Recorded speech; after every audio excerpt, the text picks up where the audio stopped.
Bapa kami di dalam surga, kami datang kepadamu dengan penuh kerendahan hati.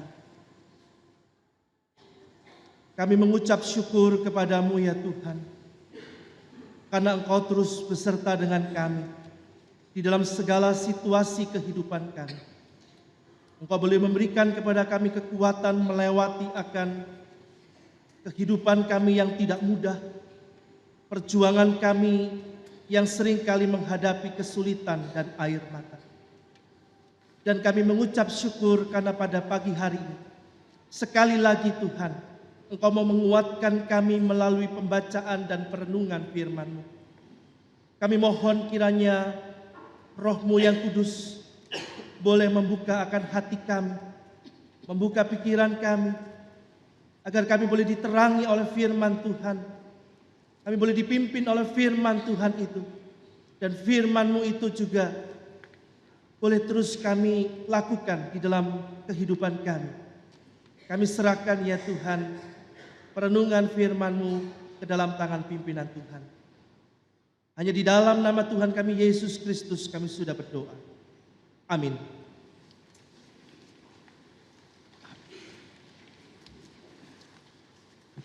Bacaan pertama diambil dari kitab Pengkhotbah 1 ayat 1 sampai dengan 14, dilanjutkan dengan ayatnya yang ke-18 hingga 23. Pengkhotbah 1 ayat 1 sampai 14. Inilah perkataan pengkhotbah, anak Daud, raja di Yerusalem. Kesia-siaan belaka, kata pengkhotbah, kesia-siaan belaka. Segala sesuatu adalah sia-sia.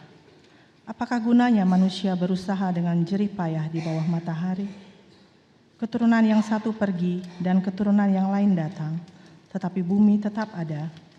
Matahari terbit, matahari terbenam, lalu terburu-buru menuju tempat ia terbit kembali.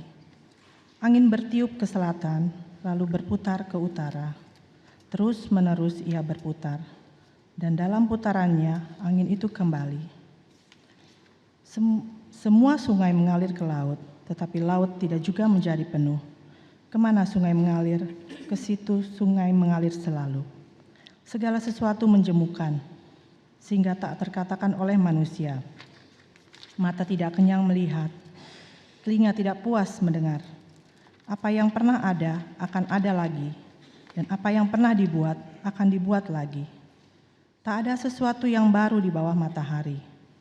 Adakah sesuatu yang dapat dikatakan, lihatlah ini baru, tetapi itu sudah ada dulu, lama sebelum kita ada. Kenang-kenangan dari masa lampau tidak ada, dan dari masa depan yang masih akan datang pun tidak akan ada kenang-kenangan pada mereka yang hidup sesudahnya. Aku, pengkhotbah, adalah raja atas Israel di Yerusalem. Aku membulatkan hatiku untuk memeriksa dan menyelidiki dengan hikmat segala yang terjadi di bawah langit. Itu pekerjaan yang menyusahkan yang diberikan Allah kepada anak-anak manusia untuk melelahkan diri. Aku telah melihat segala perbuatan yang dilakukan orang di bawah matahari. Tetapi lihatlah, segala sesuatu adalah kesia-siaan dan usaha menjaring angin. Ayat ke-18. Aku membenci segala usaha yang dilakukan dengan jerih payah di bawah matahari, sebab aku harus meninggalkannya kepada orang yang datang sesudah aku. Dan siapakah yang mengetahui apakah orang itu berhikmat atau bodoh? Meskipun demikian, ia akan berkuasa atas segala usaha yang kulakukan di bawah matahari, dengan jerih payah dan dengan mempergunakan hikmat, ini pun sia-sia. Dengan demikian, aku mulai putus asa terhadap segala usaha yang kulakukan dengan jerih payah di bawah matahari. Sebab kalau ada orang berlelah-lelah dengan hikmat, pengetahuan, dan kecakapan, maka ia harus meninggalkan bahagiannya kepada orang yang tidak berlelah-lelah untuk itu. Ini pun kesia-siaan dan kemalangan yang besar. Apakah faedahnya yang diperoleh manusia dari segala usaha yang dilakukannya dengan jerih payah di bawah matahari dan dari keinginan hatinya? Seluruh hidupnya penuh kesedihan dan pekerjaannya penuh kesusahan hati. bahkan pada malam hari hatinya tidak tenteram. Ini pun sia-sia. Demikianlah sabda Tuhan.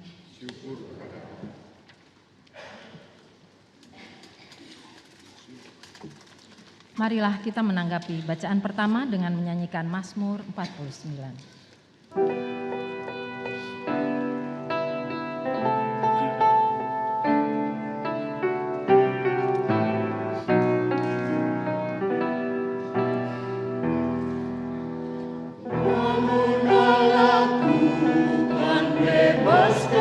Allah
Bacaan kedua diambil dari Kolose 3 ayat pertama sampai dengan ke-11. Kolose 3 ayat yang pertama sampai dengan yang ke-11. Karena itu, kalau kamu dibangkitkan bersama dengan Kristus, carilah perkara yang di atas, di mana Kristus ada, duduk di sebelah kanan Allah. Pikirkanlah perkara yang di atas, bukan yang di bumi. Sebab kamu telah mati dan hidupmu tersembunyi bersama dengan Kristus di dalam Allah. Apabila Kristus yang adalah hidup kita menyatakan diri kelak, kamu pun akan menyatakan diri bersama dengan Dia dalam kemuliaan. Karena itu, matikanlah dalam dirimu segala sesuatu yang duniawi, yaitu percabulan, kenajisan, hawa nafsu, nafsu jahat, dan juga keserakahan, yang sama dengan penyembahan berhala. Semuanya itu mendatangkan murka Allah atas orang-orang durhaka. Dahulu kamu juga melakukan hal-hal itu ketika kamu hidup di dalamnya. Tetapi sekarang buanglah semuanya ini, yaitu marah, geram, kejahatan, fitnah, dan kata-kata kotor yang keluar dari mulutmu.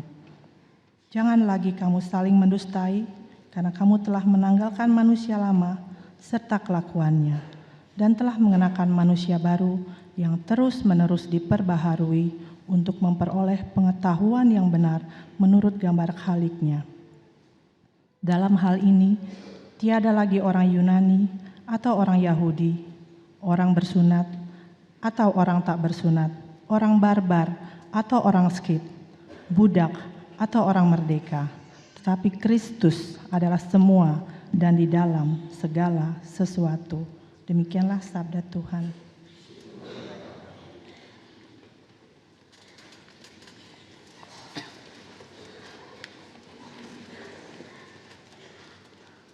Pembacaan yang ketiga dari Injil Tuhan Yesus Kristus menurut Lukas pasal yang ke-12, ayat yang ke-13 sampai ayat yang ke-21.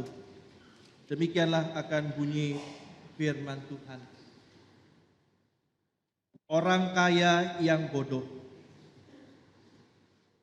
Seorang dari orang banyak itu berkata kepada Yesus, "Guru, katakanlah kepada saudaraku supaya ia berbagi warisan dengan aku."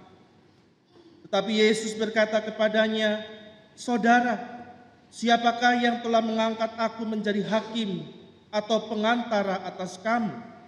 Katanya lagi kepada mereka, "Berjaga-jagalah dan waspadalah terhadap segala ketamakan.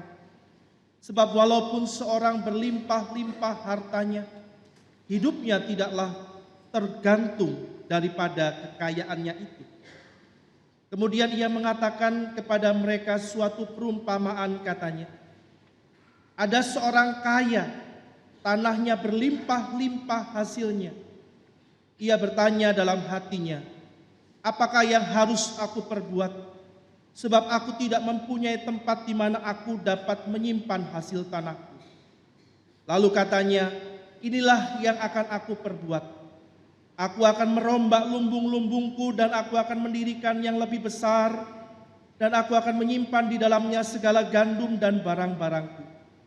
Sesudah itu aku akan berkata kepada jiwaku, jiwaku, ada padamu banyak barang, tertimbun untuk bertahun-tahun lamanya. Beristirahatlah, makanlah, minumlah, dan bersenang-senanglah.' Tetapi firman Allah kepadanya, 'Hai engkau orang bodoh, pada malam ini juga jiwamu akan diambil daripadamu. Dan apa yang telah kau sediakan, untuk siapakah itu nanti?' Demikianlah jadinya dengan orang yang mengumpulkan harta bagi dirinya sendiri, jikalau ia tidak kaya di hadapan Allah." Demikianlah akan bunyi firman Tuhan. Yang berbahagia adalah mereka yang mendengar firman Tuhan dan yang memeliharanya. Haleluya.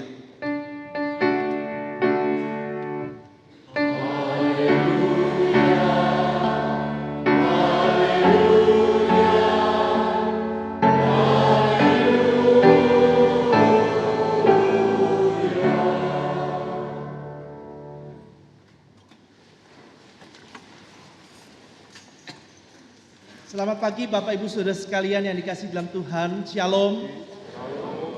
Bapak Ibu Saudara-saudara, saya pertama-tama memperkenalkan diri terlebih dahulu. Hari ini saya bersyukur kepada Tuhan karena baru pertama kali melayani di GKI Pengadilan Bogor dalam rangka pertukaran pengkhotbah di lingkungan Sinode Wilayah Jawa Barat. Menjadi satu kesempatan yang sangat luar biasa boleh bersama-sama dengan Bapak Ibu Saudara sekalian. Bapak Ibu Saudara, saya namanya itu sangat gampang untuk diingat ya. Kalau ingat nama saya, ingat aja iklan sepeda motor ya. Ada satu sepeda motor itu mereknya adalah Honda Revo, saudara-saudara. Nah, itulah nama saya, saudara-saudara ya. Jadi Bapak Ibu, nama saya itu sebenarnya gampang diingat, nggak usah ribet-ribet ya. Banyak yang sudah lihat iklannya. Bapak Ibu Saudara, saya memiliki seorang istri. Minta maaf kalau mungkin ada yang melihat ini masih lajang atau enggak gitu ya Bapak Ibu ya. Saya sudah punya seorang istri dan saya bersyukur istri saya sangat cantik. Tuhan berkati saya dengan seorang istri dan juga dengan 2 orang putra dan putri. Yang pertama umurnya 6 tahun baru masuk SD kemarin dan yang kedua TKA ya.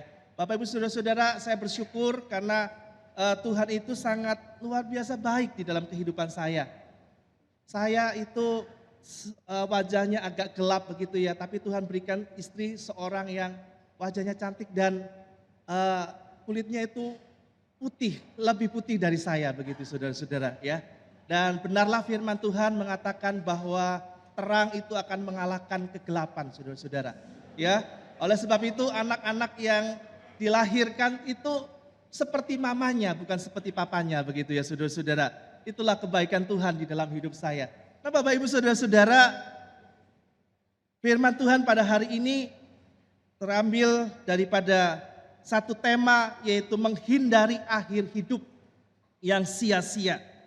Bapak Ibu Saudara-saudara, waktu saya remaja, saya pernah membaca sebuah kisah di dalam sebuah buku yang mengisahkan tokoh seorang koboi.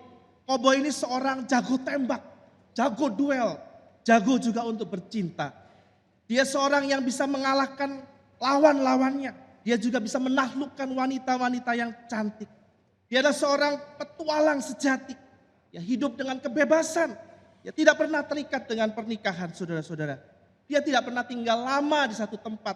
Dia hidup bebas. Dia pergi sesuka hatinya seperti angin. Dan dia menikmati hidupnya itu, saudara-saudara. Banyak orang ingin untuk membunuh dia. Banyak orang benci. Karena dia juga sudah banyak kali membunuh akan lawan-lawannya, saudara. Namun, sesudah ia menjadi tua, ketika tangannya sudah tidak kuat dan mulai gemetaran, ada seorang koboi yang lebih muda dan lebih kuat menantang dia untuk duel senjata. Dia hanya terlambat beberapa detik ketika menarik pelatuk daripada pistolnya. Tetapi akibatnya fatal, saudara. Sebuah peluru yang panas itu menembus ke tubuh koboi tua itu. Dia roboh seketika itu juga. Dan seorang sahabatnya itu berlari menghampiri dia, memeluknya. Dan dia berkata kepada sahabatnya, dia berkata seperti demikian. Andai kata hidup ini bisa diulangi kembali. Aku tahu dari mana dan bagaimana untuk memulai hidup yang lebih baik. Lalu matilah koboi tua itu dengan penuh penyesalan. Karena hidupnya penuh dengan kesia-siaan. Saudara-saudara, kisah koboi tua itu mewakili begitu banyak orang yang mengakhiri hidup ini dengan kesia-siaan, dengan penyesalan. Lalu sambil berkata, andai kata hidup ini bisa diulang lagi. Tetapi sayang saudara-saudara, hidup ini tidak akan pernah bisa kita ulangi, bukan? Hanya satu kali dan tidak pernah bisa kembali. Hidup itu hanya satu kali dan engkau tidak akan pernah bisa ulangi hidupmu. Bagaimana cara yang engkau tempuh tidak akan pernah bisa untuk mengulangi hidup itu sendiri. Nah Bapak Ibu Saudara-saudara, ketika kita melihat bahwa hidup manusia itu hanya sekali dan tidak akan pernah terulangi lagi. Maka bukankah kita merindukan bahwa hidup kita bukan berakhir dengan sia-sia. Hidup kita memiliki makna, hidup kita memiliki arti, dan hidup kita memiliki satu tujuan yang jelas. Alkitab pada hari ini menolong kita saudara-saudara untuk boleh memberikan satu arah bagaimanakah kita untuk boleh memiliki satu kehidupan yang sungguh berkenan di hadapan Tuhan dan kehidupan yang tidak berakhir dengan sia-sia. Saudara-saudara, di dalam bacaan leksionari yang kita baca pada hari ini, saya menyoroti ada dua hal yang perlu kita tempuh agar hidup kita ini yang hanya satu kali dan tidak akan pernah diulangi itu dapat memiliki satu makna dan tidak berakhir dalam kesia-siaan. Yang pertama, Bapak Ibu Saudara-saudara, Alkitab mengajarkan kita tentang hidup itu sendiri. Bahwa ketika kita hidup di dalam dunia ini, marilah kita menjadi orang-orang yang menerima hidup ini secara realistis. Marilah kita menerima hidup ini secara realistis. Bapak Ibu Saudara-saudara sekalian, ketika kita membaca akan kitab Pengkhotbah pasal yang pertama tadi saudara-saudara, kita menemukan ada sesuatu yang unik, yang menarik dari kitab Pengkhotbah ini saudara-saudara. Pengkhotbah dia meneropong dengan sangat teliti akan kehidupan manusia.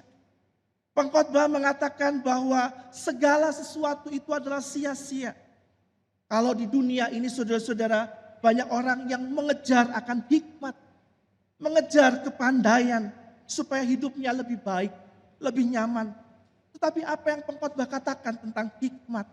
Pengkhotbah pasal yang pertama ayat 18 mengatakan, di dalam banyak hikmat ada banyak kesusahan hati. Siapa yang memperbanyak pengetahuan, memperbanyak kesedihan. Seolah-olah Pengkhotbah ingin mentertawakan orang yang mengejar hikmat.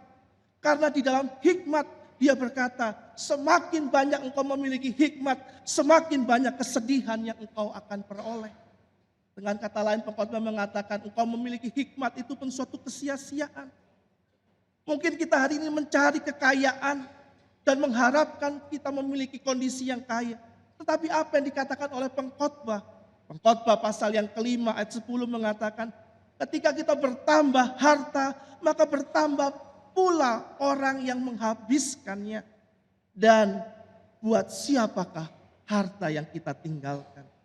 Pengkhotbah itu adalah seorang yang mengatakan kepada kita bahwa di dalam kondisi kaya, semakin banyak kita punya uang, semakin banyak kita mengumpulkan segala sesuatu, maka semakin banyak orang yang akan menghabiskan uang dan jerih payah kita. Itulah yang dikatakan oleh Pengkhotbah.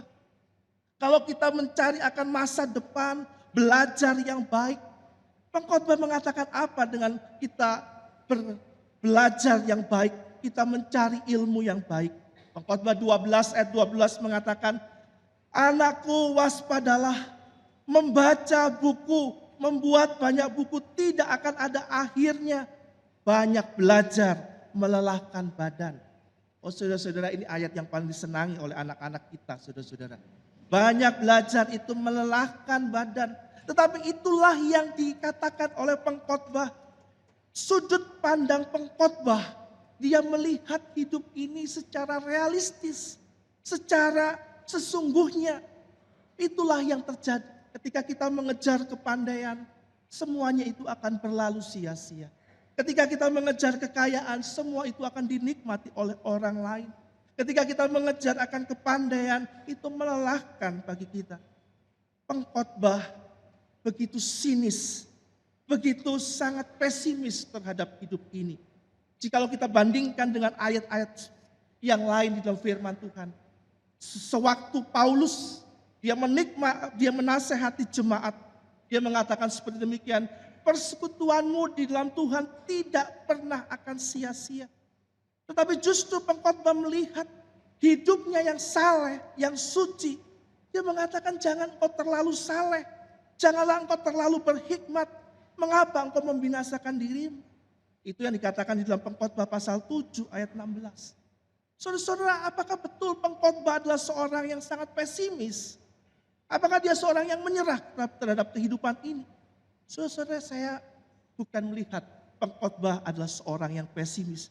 Tetapi Pengkhotbah adalah seorang yang realis. Seorang yang melihat kenyataan hidup dan melihat segala sesuatu itu tepat sebagaimana adanya. Baik ya dibilang baik, salah ya dibilang salah, indah ya dibilang indah. elok ya dibilang elok, jelek dibilang jelek. Itulah pengkhotbah saudara-saudara. Ibarat seorang fotografer. Seorang pengkhotbah adalah seorang yang memotret akan wajah seseorang tanpa suatu filter lensa. Seringkali kalau kita memotret seseorang, seringkali ada filter. Orang yang jelek wajahnya bisa diganti lebih cantik. Orang yang mungkin ada jerawatnya bisa dipoles menjadi mulus tanpa ada jerawat. Tetapi pengkhotbah bukan seperti demikian. Dia memotret hidup ini dengan apa adanya. Bapak Ibu Saudara-saudara, pengkhotbah ingin mengajarkan kepada kita, memasuki hidup ini, marilah kita menerima hidup ini dengan realistis. Inilah kehidupan kita, inilah kenyataan yang kita hadapi. Inilah apa yang kita saat ini sedang terima.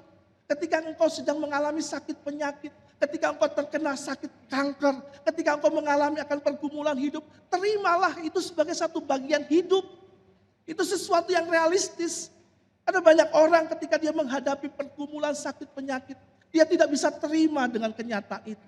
Ketika dia melihat akan keluarganya yang hancur berantakan, ketika dia melihat akan suami dan istrinya yang tidak seperti apa yang dia inginkan, dia tidak bisa menerima saudara-saudara. Ketika dia melihat ada orang yang melukai hatinya, itu terus menerus dia pikirkan dan dia tidak pernah lepas daripada realitas kehidupan itu sendiri. Pengkhotbah mengatakan itulah hidup. Terimalah hidup itu apa adanya. Bapak Ibu Saudara-saudara, kemarin saya sebelum berangkat ke sini, saya berjumpa dengan seorang jemaat di dalam perkunjungan. Seorang yang divonis oleh dokter terkena penyakit kanker. Pada saat dia divonis dengan penyakit kanker itu, saudara-saudara, sangat manusiawi sekali. Satu hal yang dia tanyakan, Tuhan, kenapa ini terjadi di dalam diri saya? Tuhan, bukankah saya sudah melayani Tuhan? Saya sudah ikut Tuhan, saya sudah melakukan ini dan itu. Tapi kenapa saya harus kena penyakit seperti demikian? Saudara-saudara, secara manusiawi seringkali kita marah kepada Tuhan. Kita memberontak kepada Tuhan. Tapi pengkhotbah mengingatkan kepada kita, terimalah hidup itu apa adanya. Nikmatilah hidup itu apa adanya. Kalau kita seringkali tidak bisa menikmati hidup apa adanya, maka yang kita alami adalah satu kelelahan, baik secara fisik, secara mental, dan itu menjadi satu kepahitan di dalam hidup kita. Satu kali saya diminta oleh istri saya untuk boleh berjumpa dengan rekan-rekan untuk reuni, rekan-rekan kantornya. Sebelum saya menikah, istri saya itu bekerja di daerah Kuningan, Jakarta, di bagian finance, keuangan.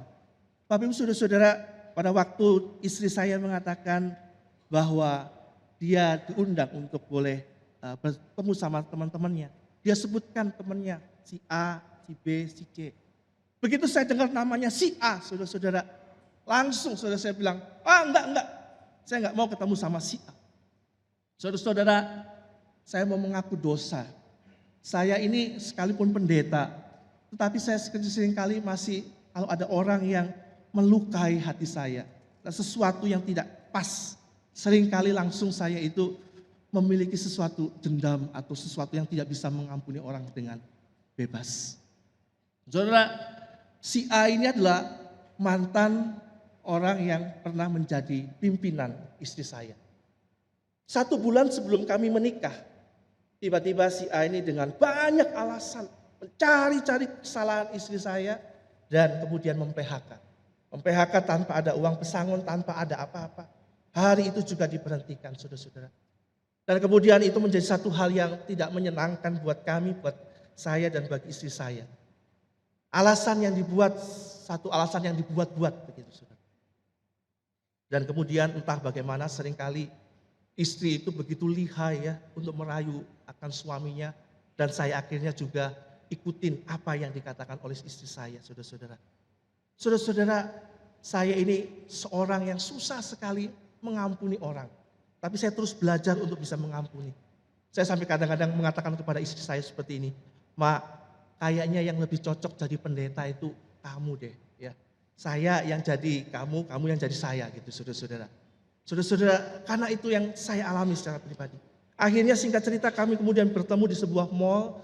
Dan kemudian saya berjumpa dengan si A itu saudara-saudara. Dan saya berjabat tangan dengan si A itu saudara-saudara. Saudara, orang yang mengenal saya dengan dekat tahu kalau saya itu kalau misalnya ada orang yang saya tidak suka, itu langsung terlihat. Ada orang yang kalau nggak suka dengan orang lain, itu kemudian bisa menutupi ya. Dengan sangat baik, dengan senyuman. Tapi saya nggak bisa saudara-saudara. Sehingga ketika saya jabatan tangan dengan orang ini saudara-saudara, seluruh orang di mall itu pasti tahu kok saya itu nggak suka dengan orang ini saudara-saudara. Ya saudara-saudara, akhirnya kita makan di suatu food court. Dan pada waktu kita makan di food court itu kita duduk bersama-sama dan kita memilih makanan masing-masing saudara-saudara. Pada saat kita memilih makanan masing-masing, kemudian ketika saya melangkah untuk membeli makanan itu, ada satu dorongan di dalam hati saya. Hati saya berkata seperti demikian, sudahlah, lepaskan pengampunan. Kamu nggak lelah, kamu nggak capek. Dendam sama orang itu terus menerus. Orang itu sudah gak apa-apa. Kamu masih simpen semua yang kamu pikirkan itu.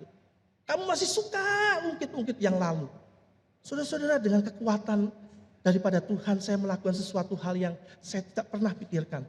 Saya ambil akan satu makanan, ada puding, ada buah-buahan. Karena si A itu bawa akan anaknya. Saya tahu anak-anak pasti suka dengan puding, buah-buahan. Dan saya ambil itu saudara-saudara. Tentu saja saya bayar saudara-saudara ya. Saya ambil, saya bayar dan saya berikan pas di depan akan si A itu saudara-saudara. Si A itu saudara-saudara itu langsung melotot. Dia melotot kaget. Wah, kok bisa seperti demikian ya saudara. Yang lebih melotot lagi adalah istri saya. Karena istri saya itu tahu siapa saya. Ini pendeta loh saudara-saudara. Dia tahu dari ujung rambut sampai ujung kaki. Apapun diri saya tahu. Dia melotot kaget sekali. Seolah-olah dia berkata, wih kok bisa ya ada satu peristiwa yang seperti demikian. Kaget sekali saudara-saudara. Akhirnya kemudian kita makan bersama-sama. Ada satu sukacita yang luar biasa. Ada sesuatu yang lepas dari diri saya. Ada satu pengampunan yang Tuhan berikan. Saudara-saudara, saya tidak pernah lupa ketika pulang dari makan bersama-sama dengan teman-teman istri saya itu saudara. Saat itu saudara, di perjalanan pulang itu, istri saya mengatakan kepada saya, Papa, thank you ya. Kenapa sih thank you? Biasa kan suami begitu ya saudara-saudara ya. Biasanya kalau istrinya ngerayu-ngerayu ya, Papa thank you ya. Kenapa sih, buat apa sih thank you? Iya, tadi sudah nemenin saya ketemu sama teman-teman saya. Ya, thank you tadi kamu sudah melakukan sesuatu yang aku tahu itu berat buat kamu. Tapi kamu sudah lakukan. Nggak apa-apa, biasa kan gitu semua suami ya. Agak jual-jual mahal gitu ya. Padahal senang banget ya saudara-saudara ya. Aduh Papa, aku sayang sama kamu. Wah, saudara, saya nggak pernah lupa. Dia kemudian melakukan sesuatu. Dia kecup pipi saya saudara-saudara. Lumayan saudara-saudara ya, dicium sama istri. Tentu saja waktu mengendarai mobil, waktu lampu merah bukan lampu hijau saudara-saudara. Ya, saat itu ada satu momen yang luar biasa. Ada satu sukacita, ada satu hal yang saya lepaskan di dalam hidup ini. Karena saya berhasil untuk mengasihi, saya berhasil untuk mengampuni. Saya berhasil untuk menerima kenyataan. Inilah hidup, inilah segala sesuatu yang terjadi. Saudara-saudara, hari ini pengkhotbah mengajarkan kepada kita, terimalah hidup apa adanya. Terimalah hidup ini sebagaimana yang seharusnya terjadi. Saudara-saudara, yang kedua kita melihat di dalam bagian Injil Lukas pasal yang ke-12. Injil Lukas pasal yang ke-12 di sini saudara-saudara, di sini ada satu perumpamaan yang Tuhan Yesus berikan kepada kita. Tuhan Yesus memberikan satu perumpamaan tentang seorang yang memiliki ladang yang begitu besar, ladang yang begitu banyak sekali. Dan dia berkata, apa yang aku harus lakukan? Aku akan membuat gudang-gudang untuk menyimpan seluruh gandum, seluruh hasil perkebunan yang aku miliki. Aku akan melakukan ini dan itu dan sebagainya dan sebagainya macamnya. Saudara-saudara sekalian, orang ini menginvestasikan akan segala sesuatu yang dia sudah lakukan. Tetapi menarik Bapak Ibu saudara-saudara. Orang ini dikatakan oleh Injil Lukas pasal 12. Yesus sendiri mengatakan bahwa orang ini adalah orang yang bodoh. Orang ini adalah orang yang bodoh. Saudara-saudara, bukankah dia adalah orang yang pandai? Karena dia menginvestasikan seluruh kekayaan. Dia melipat gandakan segala sesuatu. Dia merencanakan secara sistematis untuk boleh melakukan ini dan itu. Tetapi Tuhan mengatakan orang ini adalah orang yang bodoh. Bapak Ibu Saudara-saudara, orang ini bodoh. Karena apa saudara-saudara? Saudara, orang ini bodoh bukan secara duniawi. Tetapi dia adalah orang yang bodoh di dalam pandangan Tuhan itu sendiri. Dia bodoh karena apa saudara-saudara? Karena yang pertama dia adalah orang yang hanya memikirkan dirinya sendiri, saudara. Dia adalah orang yang hanya memikirkan akan kepentingannya sendiri, keakuannya sendiri. Kalau Bapak Ibu perhatikan di dalam ayat yang ke-13 sampai ayat yang ke-21. Di situ orang kaya itu menyebutkan kata aku itu diulangi sebanyak 8 kali, saudara-saudara. Kataku, hartaku, gandumku itu sebanyak 4 kali. Jadi kata aku itu ada 12 kali di dalam bagian ini, saudara-saudara. Dan kata aku akan membuat satu tempat bagi seluruh hartaku. Aku akan begini, aku akan bersenang-senang, aku akan begini. Itu ada 5 kali. Saudara-saudara, jadi di dalam satu pasal yang sangat pendek ini ada 17 kali kata aku. Yang membuktikan bagaimana orang ini hanya mempercayakan segala sesuatu hanya dari dirinya. Dia hanya mengandalkan dirinya sendiri. Dia tidak pernah berpikir bahwa segala sesuatu dari Tuhan. Tuhanlah yang memberikan kepada dia ladang yang melimpah. Berkat itu adalah dari Tuhan. Dan tidak pernah manusia dapat melakukan segala sesuatu kalau Tuhan tidak memberikan. Orang yang bodoh ini adalah orang yang hanya memikirkan dirinya sendiri. Yang kedua, saudara-saudara, orang yang bodoh ini adalah orang yang berpikir waktunya masih sangat lama. Waktu hidupnya masih sangat panjang. Kalau kita perhatikan di dalam ayatnya yang ke Lukas pasal yang ke-12, ayatnya yang ke-17 sampai ayat yang ke-18. Dia katakan bagaimana aku akan hidup sampai selama-lamanya. Dia berpikir bahwa hidupnya itu akan masih lama, masih panjang. Tapi Tuhan Yesus mengatakan malam ini juga jiwamu akan diambil daripadamu. Saudara, orang ini berpikir bahwa waktu itu adalah miliknya. Dirinya yang menguasai waktu. Dirilah yang menguasai segala sesuatu. Dan yang ketiga, orang kaya yang bodoh ini. Dia disebut bodoh karena dia meletakkan seluruh pengharapannya, meletakkan hidupnya itu kepada kekayaan. Dia meletakkan seluruh akan apa yang dia miliki itu di dalam kekayaannya. Nah, Bapak Ibu Saudara-saudara sekalian, Alkitab mengatakan bagaimana orang ini pada malam itu juga Tuhan mengambil akan nyawanya. Tuhan Yesus menutup cerita ini dengan satu kesimpulan yang sangat praktis. Tuhan Yesus mengatakan demikian jadinya dengan orang yang mengumpulkan harta bagi dirinya sendiri. Tetapi dia tidak pernah mengumpulkan harta di surga. Dia kaya di dunia, tetapi dia tidak kaya di hadapan Allah. Berbahagialah orang-orang yang kaya di hadapan Allah. Bapak Ibu Saudara-saudara, ketika kita mengisi akan hidup kita yang hanya satu kali dan tidak akan pernah berulang lagi. Marilah kita menjadikan hidup ini menjadi orang-orang yang kaya di hadapan Allah. Orang-orang yang kaya di hadapan Allah adalah orang-orang yang senantiasa bersyukur di dalam segala sesuatu. Di dalam segala kelimpahannya dia tahu bahwa hidupnya, berkat-berkatnya itu bukan berasal dari dirinya. Bahwa segala sesuatu itu adalah dari Tuhan.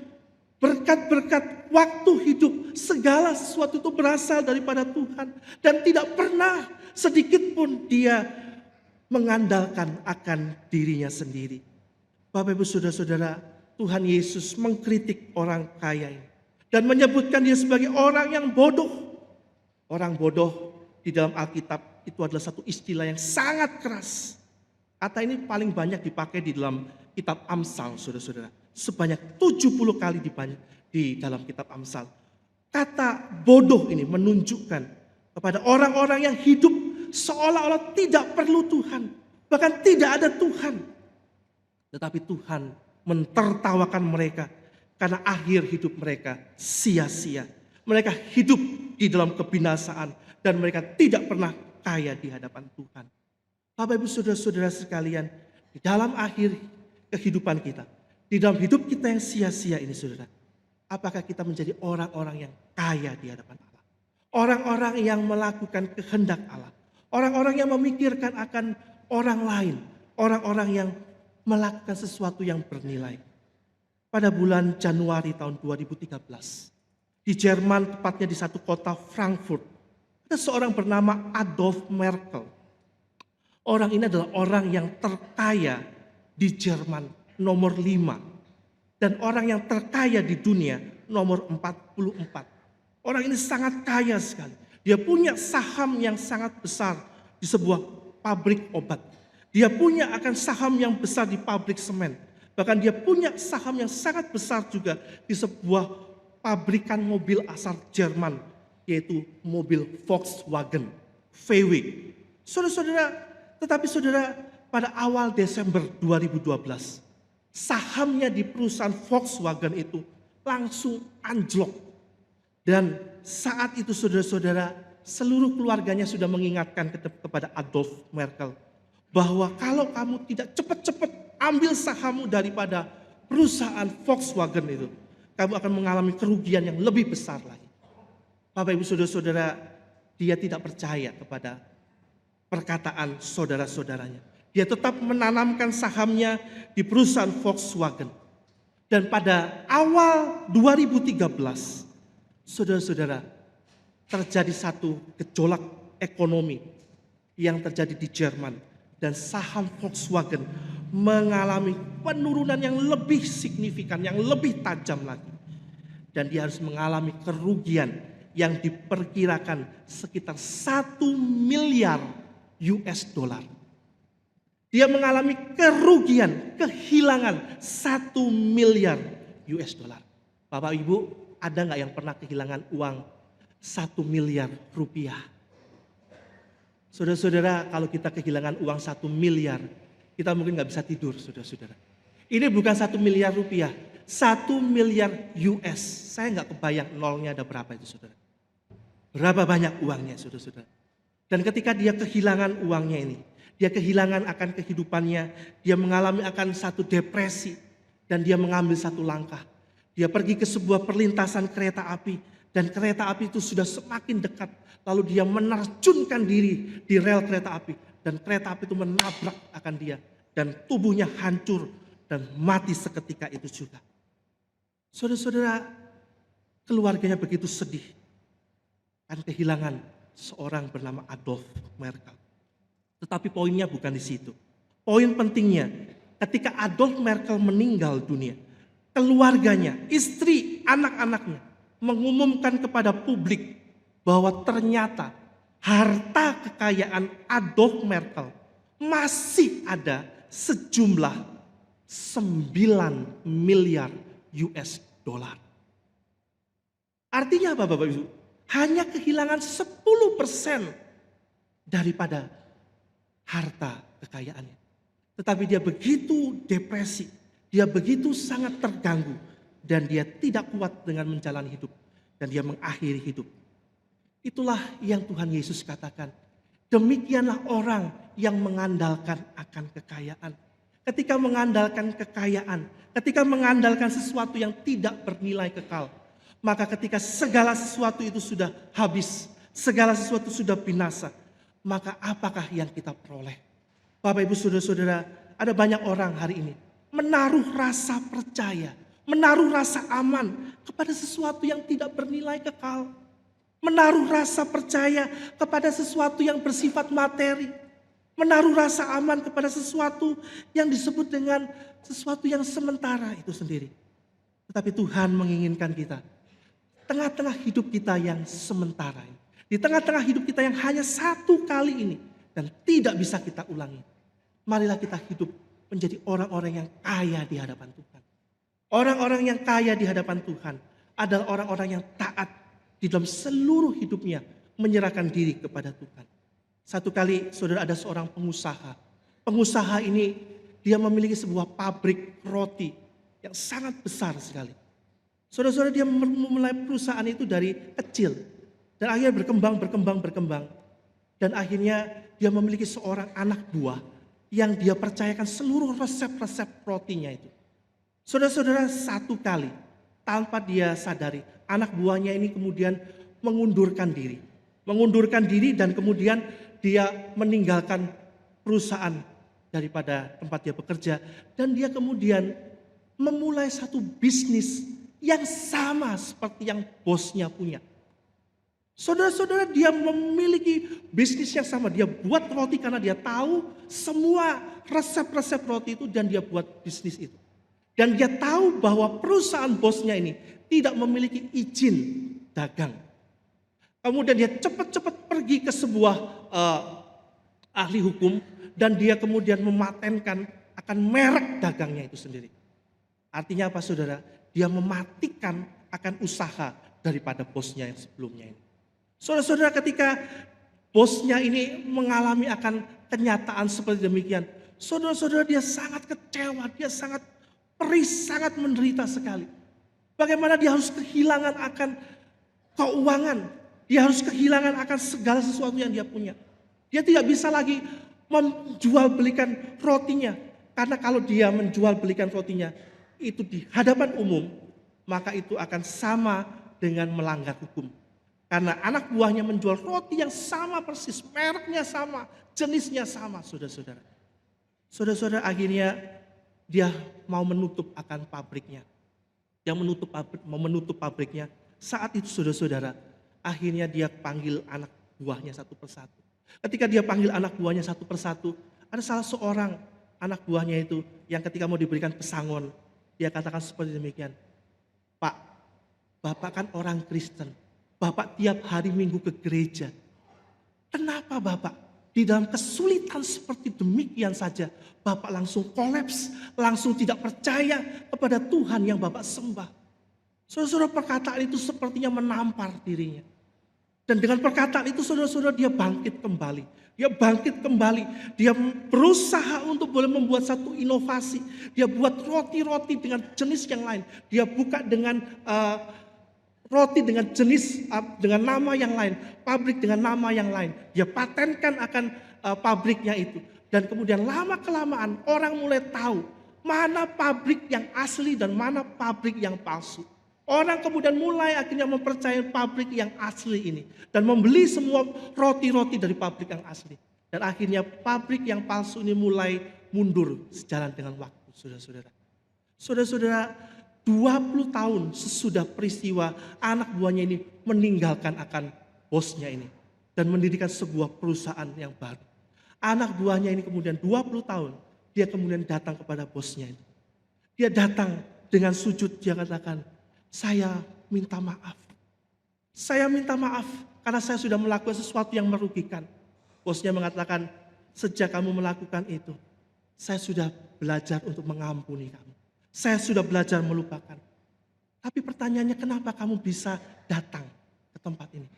Dia katakan, selama 20 tahun itu hidup saya tidak tenang. Selama 20 tahun itu belakangan anaknya itu mengalami satu penyakit. Sudah dibawa ke China, sudah dibawa ke tempat-tempat yang lain, sudah dibawa ke Singapura dan segalanya. Tidak pernah sembuh.